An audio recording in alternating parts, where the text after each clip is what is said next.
Jesus está voltando, irmãos. Falta só um pouco mais. E nós vamos estar com Ele para sempre. Os sinais estão se cumprindo. Se você é crente ou não, se você é cristão ou não, tenho certeza que ao olhar os noticiários ou as coisas que estão acontecendo em nosso mundo, tanto distante quanto perto, podemos sim testificar com toda certeza de que Jesus está às portas. Em 1879,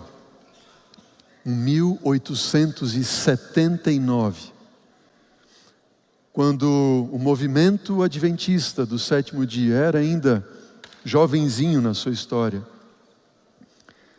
este movimento que nós estudamos e aprendemos que é o moderno Israel de Deus, a serva que Deus escolheu como profetisa para esse tempo do fim, ela escreveu, e essas palavras estão relatadas no livro Testemunhos para a Igreja, volume 4, página 306, e diz o seguinte: nós estamos agora nas próprias margens do mundo eterno. 1879. Estamos à margem do mundo eterno. Em 1881, o Espírito de profecia a nós testifica que o fim de todas as coisas está à porta. E tem-me sido mostrado que nós estamos no limiar do mundo eterno. 1881. 1889. Outro testemunho. Que lugar temos nós para gracejos e leviandade, sendo que estamos às bordas da eternidade? Quantos de vocês que estão aqui hoje, de coração acreditam que Jesus está mesmo muito perto de voltar? Levante a sua mão, quero ver a mão aqui. Amém? Jesus está voltando. O povo de Israel no deserto, desde a libertação deles do Egito, até que eles atravessaram de fato o Jordão, passaram ali 40 anos. E desde essas últimas declarações do Espírito de profecia, que eu acabei de ler até nós hoje, são 135 anos. Não foi a vontade de Deus que essa demora acontecesse, mas Deus sabe todas as coisas. Mas hoje, 135 anos depois dessas declarações haverem sido escritas, nós podemos sim, mais do que nunca, entender e testificar que Jesus está às portas. Deuteronômio 32, versículo 48 em diante. Naquele mesmo dia, Deuteronômio 32, 48 diz: naquele mesmo dia, falou o Senhor a Moisés dizendo: Moisés, sobe a este monte, Abarim, ao monte Nebo, que está na terra de Moabe, de fronte de Jericó, e vê a terra de Canaã, que aos filhos de Israel dou em possessão. E morrerás no monte, ao qual terás subido, e te recolherás ao teu povo, como Arão teu irmão morreu no monte Hor, e se recolheu ao seu povo, porquanto prevaricastes contra mim, no meio dos filhos de Israel, nas águas de Meribá, de Cádiz, no deserto de Zim, pois me não santificastes no meio dos filhos de Israel. Pelo que verás a terra de fronte de ti, porém não entrarás nela, na terra que eu dou aos filhos de Israel. Moisés havia pecado, prevaricou contra Deus, diante das águas de Meribá. Você deve lembrar que Moisés devia falar a rocha e bater, ferir a rocha, mas ele tomou para si o poder, como se fosse dele, de fazer água sair da rocha, e feriu a rocha 2 vezes, quando tinha que ferir uma vez só. A rocha é Cristo Jesus, que seria e foi ferido uma vez por todas, para pagar o preço de todos os nossos pecados. Um pequenino erro, uma pequenina falha fez com que Moisés não entrasse. Pequenos pecados nos tiram, sim, e podem nos tirar, sim, da terra prometida. E quanto nós justificamos os nossos pecados, é ou não é, igreja? Não, Deus é só, Senhor, foi ali um deslize, mas nós estamos às margens, e diante de nós está um tempo de angústia, qual nunca houve sobre a terra. Pastor e doutor Wilson Andrew White, ele classifica os tempos de angústia como sendo 4 tempos de angústia. O primeiro tempo de angústia foi a angústia dos 1260 anos. A angústia do tempo da Idade Média, que se estendeu ali de 538 a 1798 depois de Cristo. Grande tempo de angústia. A angústia dos 1260 anos. E ele classifica o segundo tempo de angústia como sendo um tempo de angústia que virá assim que sair o decreto dominical. Ei, não pense que demora muito não para o decreto dominical sair. Quando a gente menos esperar, ele vai sair. Eu não quero ser alarmista, nem é o meu perfil ser alarmista. Mas os últimos acontecimentos, diz a palavra do Senhor, serão rápidos. E nós já tivemos uma experiência como essa. Quando o mundo anoiteceu de uma forma e amanheceu de outra. E não faz muito tempo não. Faz 2, 3 anos atrás, você pode lembrar comigo, não é verdade? Não vai ser diferente. Deus nos deu um alerta. Ei, filhos, presta atenção. Nós estamos no fim. Quando você menos esperar, o decreto vai sair. Está às portas. E não precisa muita indicação de que o decreto vai sair. Não é porque esse papa ou aquele governo, não precisa muita indicação. Não precisa indicação, senão tão somente intervenção. Quando Deus intervir, o decreto vai sair. Ponto final. Ponto final. Não indicação, intervenção. Você, quando Deus quiser, quando Deus determinar, Ele tem o curso da história nas suas mãos. Ele tem o curso da história da tua vida nas mãos dele. Está você entregando a vida, sua vida ao Senhor para Ele tomar curso da história da tua vida? Deixa Deus guiar a tua vida.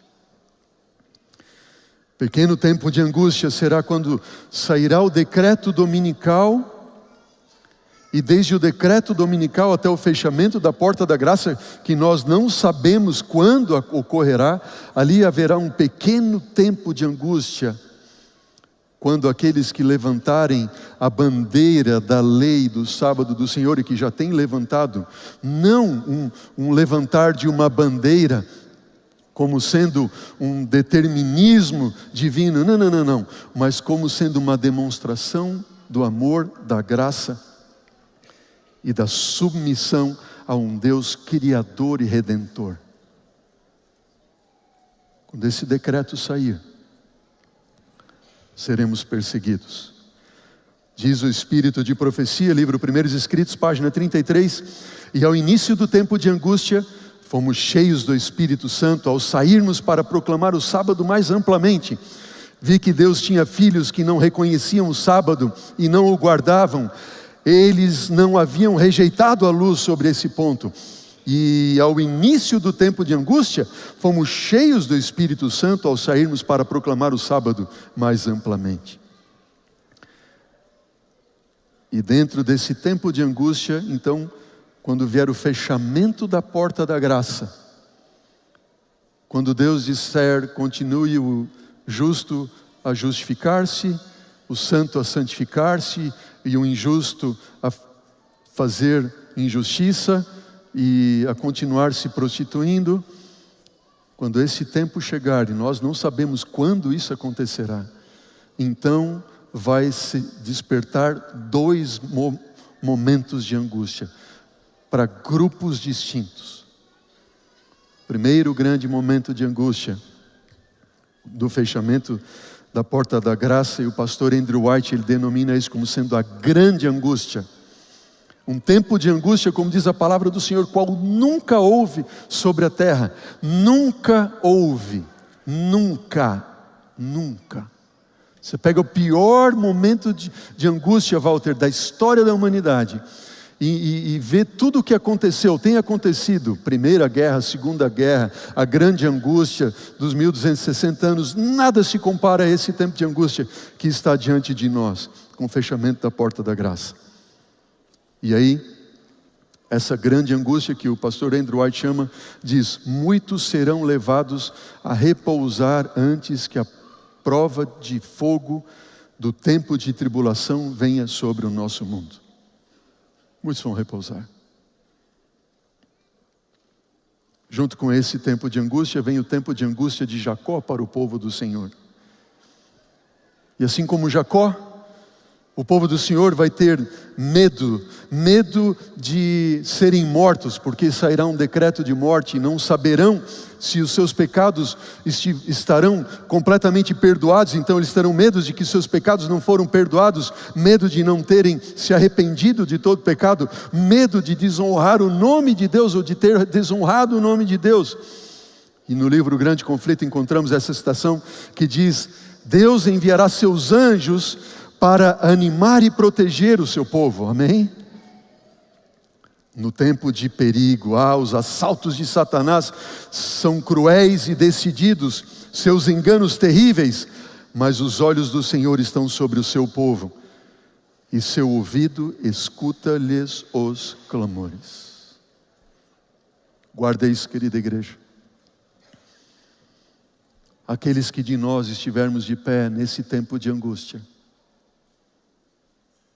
a promessa de que o Espírito Santo de Deus estaria conosco todos os dias, até a consumação do século.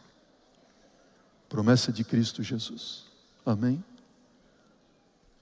O Espírito Santo vai se retirar sim do mundo, e daqueles que não temem a Deus, não guardam os seus mandamentos, mas jamais irá se retirar do seu povo, muito pelo contrário, na mesma proporção que se retira do mundo, vai sendo derramado sobre o povo de Deus, aqueles que temem e guardam os seus mandamentos e amam o seu nome, amém?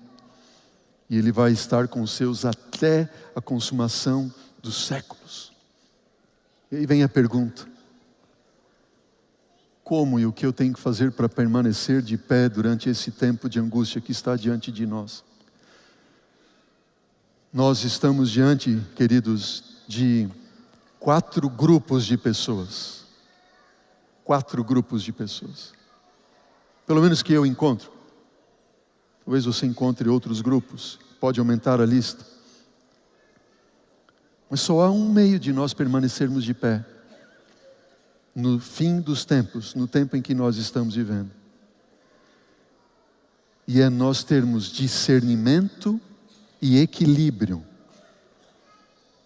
que somente o Espírito Santo de Deus e Jesus podem nos dar. Somente se eu tiver o que, igreja? Discernimento espiritual e equilíbrio, que somente o Espírito Santo de Cristo, próprio Cristo Jesus, pode nos dar. Por quê? Número 1, primeiro grupo, o grupo dos fanáticos, ou aqueles que estão no fanatismo. 4 grupos. Primeiro, fanatismo. Fanatismo são aqueles que são legalistas, cheios de justiça própria, acham que por conhecer e por fazer o que por conhecer e por fazer o que conhecem, têm o direito da salvação. Igreja querida, nenhum de nós será salvo por conhecer ou por fazermos o que nós conhecemos. Somos salvos unicamente através da graça mediante a fé em Cristo Jesus. Amém? Fazer é porque estamos salvos. Mas discernimento e equilíbrio que vem pelo Espírito não é o espírito dos fanáticos. Os fanáticos são como o fariseu da parábola. Senhor, olha, eu graças te dou, porque eu jejuo, eu dou esmolas, eu dizimo, eu vou ao templo e eu ofereço, eu dou ofertas, enfim. Não. Não é porque eu conheço e faço o que eu conheço. Isso tem o seu papel, mas não é esse o motivo. Aqueles que estão no fanatismo, eles cobram e julgam os que estão ao seu redor. Aqueles que estão entre os fanáticos, ou que estão no grupo do fanatismo, eles cobram e julgam aqueles que estão ao seu redor. Aquele lá não vai para o céu por isso. Aquele lá não vai para... Olha, eu não vou na sua igreja porque lá, não sei o que lá. Aqueles que estão no fanatismo forçam na esposa e nos filhos, ou no esposo e nos filhos, uma religião formal.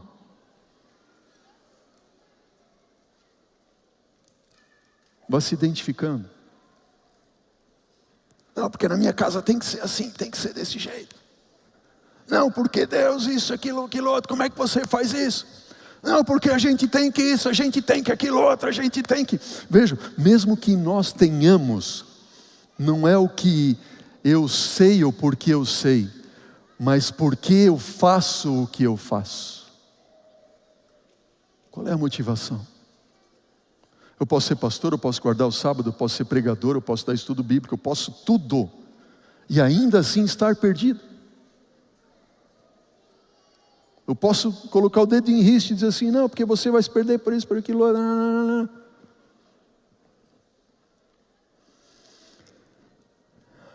Espírito de profecia, como um povo, nós temos pregado a lei.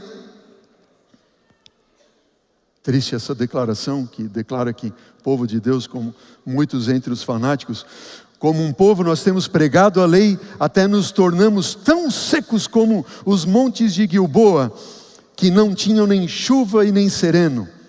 Devemos pregar a Cristo na lei, e então haverá seiva e nutrição na pregação, que será alimento para o faminto rebanho de Cristo. Amém? Cristo na lei. Como bom adventista, se você vier a mim e dizer assim, pastor, esse negócio de sábado, Jesus pregou na cruz, lei não tem mais sentido. Eu digo assim, amigão, vem, vamos conversar. Traz a tua Bíblia, vamos conversar. Aí eu, como um bom conhecedor da Bíblia, dos mandamentos e da lei e da história e tudo mais, quando Deus instituiu a lei e a aliança desde o Éden e parará, e apresento 250 textos defendendo a lei na Bíblia, desde o Gênesis até o Apocalipse, até a eternidade, e apresento tudo isso. Te pergunto, de que vale isso? Seco como o Monte Gilboa, é igual comer farinha. Almoça só farinha um dia. Isso é dar de comer a lei só, sem Cristo Jesus. Primeiro grupo, fanatismo. Segundo, liberalismo. Os liberais são cheios de autojustificação. É o grupo do nada a ver. Os liberais são cheios de autojustificação. É o grupo do nada a ver. Eles dizem, não tem problema, Jesus me ama. Jesus não me julgará por isso, por aquilo que eu faço errado. Deus é amor, sem problemas. Aliás, nem é tão errado assim. Não é tão errado assim.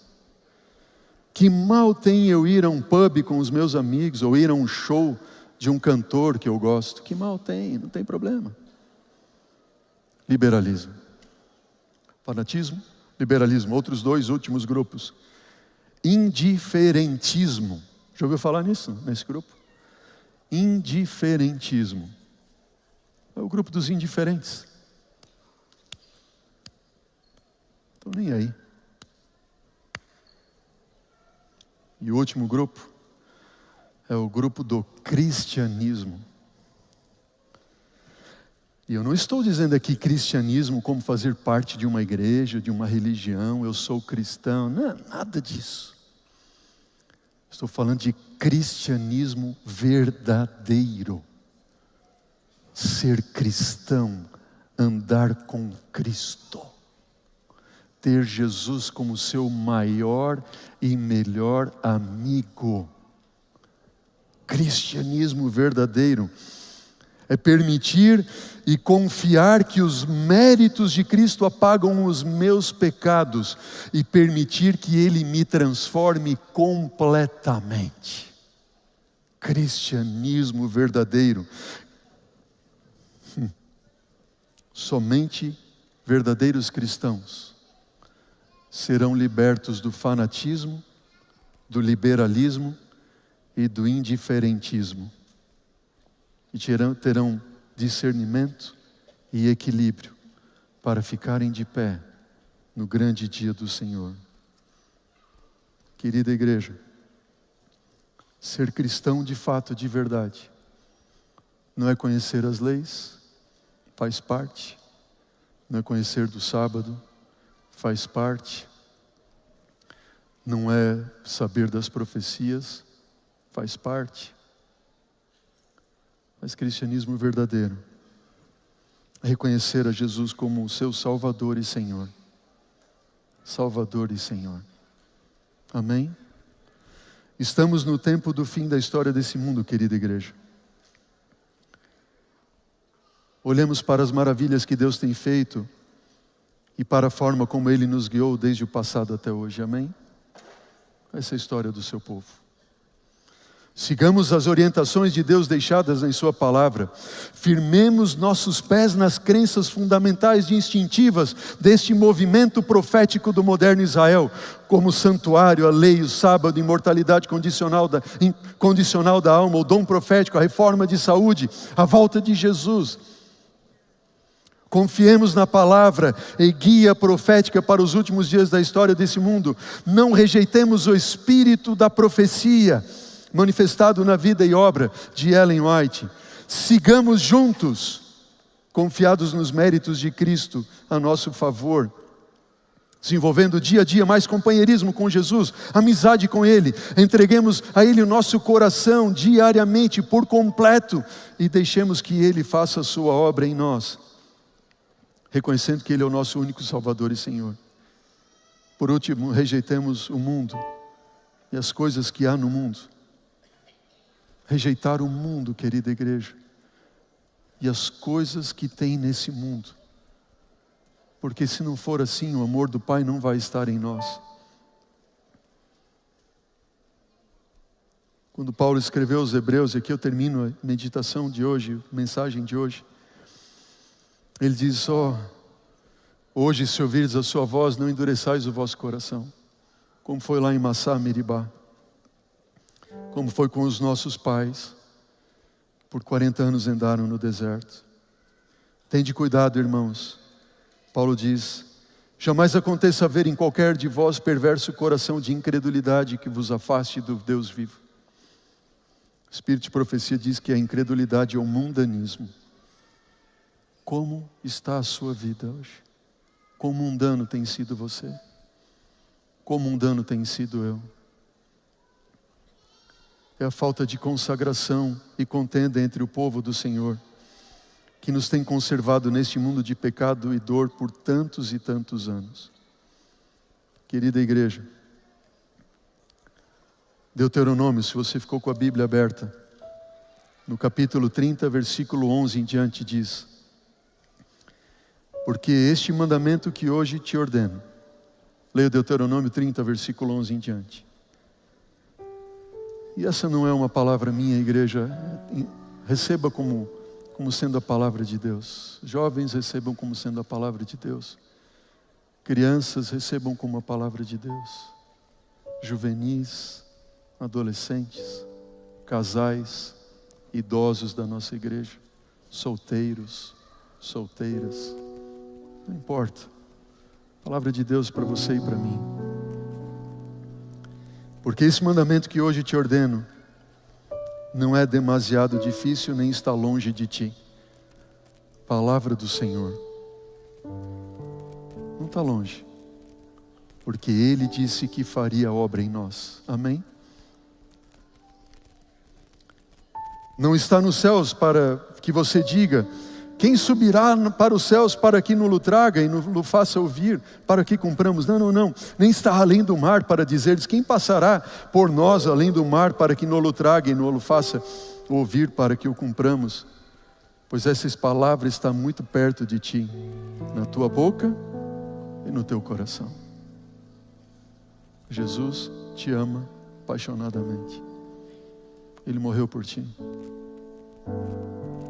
Quando eu falo perigo dos jovens se perderem, eu já fui jovem, já andei por lugares errados também. Graças a Deus, Deus me salvou, me tirou. Não é uma reprovação do pastor, mas uma palavra de amor de Deus. Falo aos casais que aqui estão. Às vezes quanta luta e quanta briga que tem dentro de um lar. Quando se tão somente entregássemos o coração a Jesus, Ele guardaria o nosso lar de orgulho, de soberba, do fanatismo, do liberalismo, do indiferentismo. Nos tornaria cristãos de fato e de verdade. Quando eu falo para as crianças, eu digo para as crianças que Deus tem um plano para a vida delas, e Deus tem. Para cada um desses pequeninos que hoje vocês viram aqui na igreja, que coisa mais linda. Essa é a nossa igreja. Precisamos investir e cuidar dessa turminha linda. E o Senhor Deus, Deuteronômio, e esse é o capítulo escolhido no final dessa série, porque é a margem do Jordão, e Deus usa Moisés para dar um recado para o povo. E Deus está usando esse humilde pecador aqui, que está aqui com vocês, o maior de todos, para dizer: filhos, vê que hoje eu te proponho a vida, o bem, a morte e o mal. Se guardares o mandamento que hoje eu te ordeno, que ames o Senhor teu Deus e andes segundo os seus caminhos e guardes os seus mandamentos e os seus estatutos e os seus juízos, então viverás e te multiplicarás. Porém, se o teu coração se desviar e não quiseres dar ouvidos, e fores seduzido, e te inclinares a outros deuses e os servires, então eu te ordeno e te declaro hoje que certamente perecerás. Não permanecerás longo tempo na terra a qual vais, passando do Jordão. Os céus tomo hoje por testemunha que te propus a vida e a morte, a bênção e a maldição. Escolhe, pois, a vida, para que vivas tu e a tua descendência. Palavra da salvação. A Monique vai cantar agora. Essa é a última música dessa série. 15 mensagens de Deus para nós. E essa última mensagem é de um recomeço. Eu quero apelar a você que está nas galerias, nos balcões, você que está na igreja. Se você quer recomeçar, o meu apelo não é só para você ficar em pé. Não, não, não. Jesus desceu o céu, se fez homem, se humilhou até a morte de cruz. Quero convidar você para vir aqui à frente, que os corredores se encham nessa manhã. Não importa, venha à frente e diga não para mim, mas para o Senhor Jesus. Eu quero recomeçar. Eu preciso recomeçar. Eu preciso de Cristo. Eu preciso de nova vida. Eu preciso do Senhor. Eu preciso de um reavamento e reforma na minha vida. Eu quero, Senhor. Não tenha vergonha de vir à frente. Jesus não teve vergonha de se entregar por você na cruz do Calvário. Entregue-se a Ele enquanto a Monique canta. Se coloque em pé e venha à frente. Eu quero orar com você e por você no final.